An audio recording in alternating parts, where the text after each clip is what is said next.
मैं भी छपड़ा में हूं, मेरे बारे में भी अधिकांश लोग अच्छा ही समझते हैं और मैं छपड़ा में सबसे पहले तो आभार छपड़ा की जनता को, जिसे मुझे इस 35 साल के राजनीतिक यात्रा में मेरे पीठ पर सभी जाति, सभी धर्म, सभी समुदाय के लोग पीठ पर खड़े रहे हैं। मैं उनका भी आभार व्यक्त करूंगा। लेकिन एक ऐसे व्यक्ति के बारे में जो हमारे प्रदेश अध्यक्ष भी रहे, मेडिसिन में इन्होंने डीएम किया,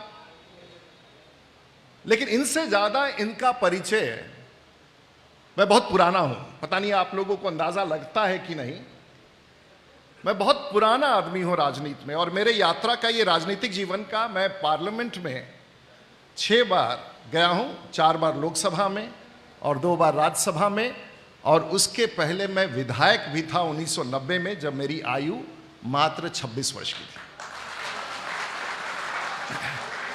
और उस समय जब हम विधानसभा में थे तो आपको पता नहीं, आपको अंदाजा नहीं लगेगा कि मेरे गार्जियन, और गार्जियन ही नहीं थे, वो मेरे मित्र थे, हमारा एज गैप बहुत था।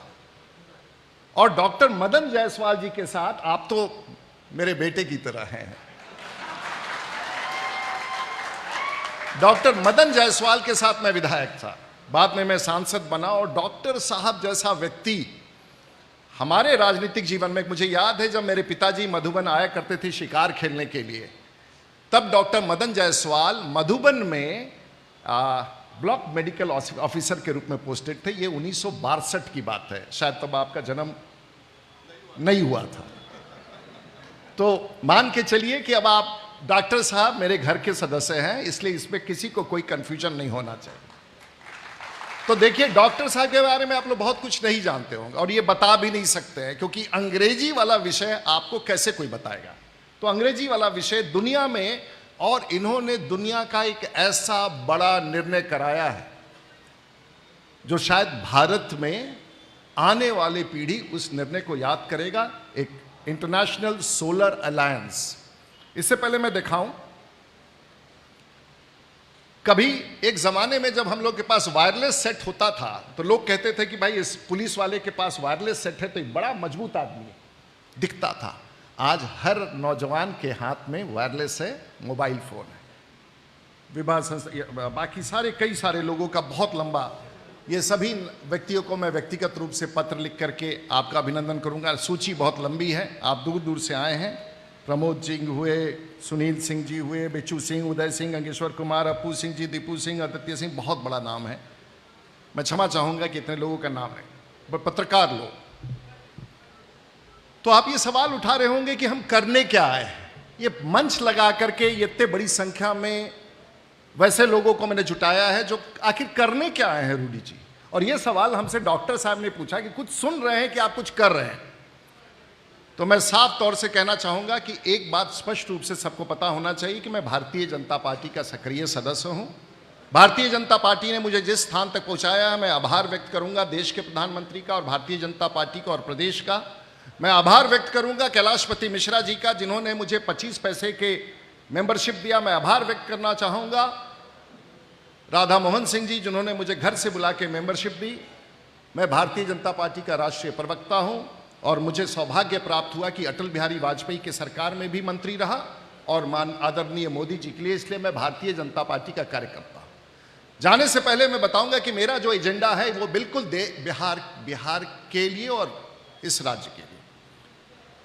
लोग बिहार के बारे में क्या कहते हैं? आपको तो लगता होगा कि बिहार के बारे में लोग चर्चा करते हैं, क्या कहते हैं बिहार। तो चलिए यहां से शुरू करते हैं कि देश में बिहार के बारे में लोग क्या सोचते हैं। अगर आज भारतवर्ष में आप सूरत में उतर जाइए, आप सूरत में उतर करके आपको कहीं जाना हो, आप बंबई में उतर जाइए और बंबई में उतर करके कहीं जाना हो किसी बंगले पर, तो टैक्सी चलाने वाला बिहारी होगा। उस बंगले पर पहुंचने के बाद उसका गेटमैन बिहारी होगा। उस बंगले में घुसने के बाद उसका लिफ्टमैन बिहारी होगा। साहब के घर में प्रवेश करने के बाद दरवाजा खोलने वाली जो मेड होगी बिहारी होगी। तो आज बिहार की पहचान, और मैं कह रहा था कि उस घर में जाने के बाद उसका गेटमैन बिहारी होगा, उसका लिफ्टमैन बिहारी होगा, उसका दरवाजा खोलने वाला बिहारी होगा, और अंग्रेजी में नैनी कहते हैं जो अपने बच्चों को घर में खिलाती है, अंग्रेजी में नैनी कहते हैं डॉक्टर साहब, वो भी बिहार की होगी, वो ड्राइवर की पत्नी होगी, और उस घर में रहने वाला मालिक, कंपनी का चीफ एग्जीक्यूटिव भी बिहारी होगा। ये नहीं है, it's a fact, it's a fact across the world. तो ये विषय जो रखा जा रहा है, बेतिया तो मेरा 16वां जिला है, और इसके बाद मैं दिखाऊंगा कि किस प्रकार से बिहार के लोग, वो जरा पंजाब वाला निकाल के दिखाइए, ये मेरा 16वां जिला है, और इसी प्रकार का कार्यक्रम मैंने भभुआ में किया, मोहनिया में किया, रोहतास में किया, गया में किया, औरंगाबाद में किया, भोजपुर में किया, बक्सर में किया, जहानाबाद में किया, अरवल में किया, समस्तीपुर में किया, दरभंगा में किया, जमुई में किया, भागलपुर किया, मुजफ्फरपुर किया, कल हमने मोतिहारी में किया, और आज मैं बेतिया में कर रहा हूं।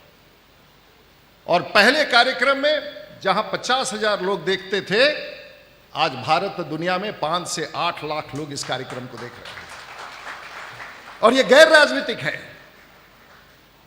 लेकिन जिस विषय पर मैं आना चाहता हूं, ये दो भाइयों को आपने देखा है। बिहार उद्योग के नाम से नहीं जाना जाता है, बिहार विकास के नाम से नहीं जाना जाता है, बिहार के इतिहास को कोई याद नहीं करता है। जिस गरीब के ये लोग बात करते हैं, जिस गरीब के कारण ये लोग सत्ता में बने हैं, ये गरीब को यहां से गरीबी एक्सपोर्ट करते हैं। भारतवर्ष में देश के नेता अमीरी बनाते हैं और अमीरी बांटते हैं, बिहार के नेता गरीबी बनाते हैं और गरीबी बांटते हैं। यह सच्चाई है। अगर आप किसी पन्ने को उठा के देखें तो बिहार के गरीबी, लेकिन बिहार चलाने वाला सिर्फ वही नहीं है, बिहार चलाने वाला प्रोफेसर भी है, बिहार चलाने वाला भाभा एटॉमिक रिसर्च सेंटर का साइंटिस्ट भी है, बिहार देश चलाने वाला बिहार का एम्स का डॉक्टर भी है, आईएम का प्रोफेसर भी बिहार का है, आईआईटी का प्रोफेसर भी बिहार का है।